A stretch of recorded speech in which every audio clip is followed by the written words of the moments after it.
Hello, my name is Lucca Carvalho. I'm here to do the final reflective application video.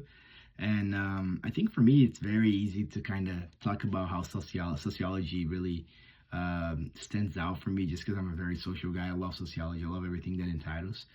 But yeah, there's like three main topics that really stood out for me, and I think it really got me like going throughout the whole class, and I took them from Mind Tap. One of them is actually in chapter one, and I think it really stood out for me. Maybe because my background, maybe because I've come from a different country, come from a different culture, different society. So I think that really stood out for me. Now, the first thing is the significance of diversity. And I wrote them down here, and it basically says right here, the analysis of diversity is a central theme of sociology, because of course the differences from among groups, especially difference in the treatment of groups and stuff like that, and that of course ties in with a lot of stuff with racism, and it ties in with discrimination with different races. It's something that I kind of deal with on a daily basis, honestly, me being from Brazil. And as you can obviously hear my accent, you kind of get treated differently throughout your day with different things. I mean, I work in an accounting firm, and I deal with clients on a daily basis, and you can kind of hear they how they speak with you differently when they kind of understand that you're from a different country, or how people, even when you go to the supermarket or you go to Starbucks and stuff like that, how people will treat you different just because you're from a different country or because you speak different from them. So that's definitely something that has a lot of significance for me, and it's in especially here in the USA, the diversity in society is insane. I mean, you have people from so many different countries, and it's crazy. It really is. Now, the second thing that I think that really stood out for me, and I got that from chapter three, it was deductive reasoning. So deductive reasoning, really basically what I can get from it is that it's like solving a puzzle but using clues, right? So basically you can just say like, oh, people that are from a Catholic background are more prone to not like abortion, for example.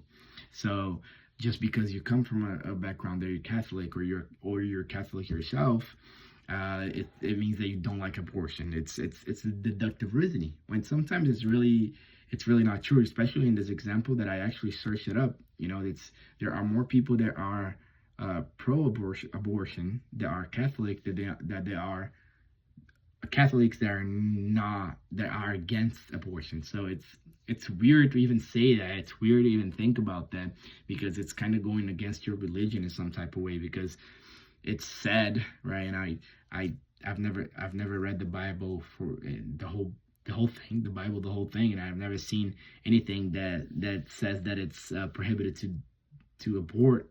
But it's kind of said by everyone that is really involved with religion, with Catholic religion, that they're not supposed to even think about aborting a child. If you get to that point, you just deal with the consequences. So deductive reasoning, it's like it's something that stands out for me, because it's basically what we do on a daily basis too. We kind of just deduct everything from what we see. We look at a person and we're like, okay, I just think I know exactly who that person is, what they do, just because of the way they look, like just because what type of religion they practice, or just because I know their name, stuff like that. I already know everything about their life, and that's what we do on a daily basis, right? It's profiling. It's basically profiling, which is kind of crazy. But the third thing that I think that really stood out for me is that I took that from chapter 5, and it's social learning theory. So it's just a theory of socialization, positing that the formation of identity is a learned response to social stimuli, whatever. So basically, it just means that whatever you like, so whatever you grow with, whatever type of society you grow with, it kind of, you learn from that, and you kind of become that in some type of way, right? So if I grow And if I'm a kid, I'm born in Brazil and I grow in the Brazilian culture, I'm gonna learn. I'm gonna when I get older, I'm gonna become some type of like used to the culture, and I'm gonna be something like that. I'm gonna act like a Brazilian, or I'm gonna do stuff that is related to that culture. So whatever. Let's say for example, if I when I moved here to America when I was 16, I kind of became a little bit more American, and a lot of my friends from back in Brazil, they call me American basically because they say I've gotten into the habit of acting like American people. I started liking stuff that American people do, or I started buying the clothes that American people use. So I dress now like an American instead of dressing like a Brazilian, or I eat like an American instead of eating like a Brazilian. And I think that really stands out for me. I think those three things really stand out for me, and I think that's something that I'm going to take for my life and try to kind of be better at those things as well, and try to spread out to my friends, spread out to the people that I like, that I love, to kind of make them understand how this works and how they can actually avoid that. Because I don't know if those are good things or not, but you know. But yeah, thank you very much.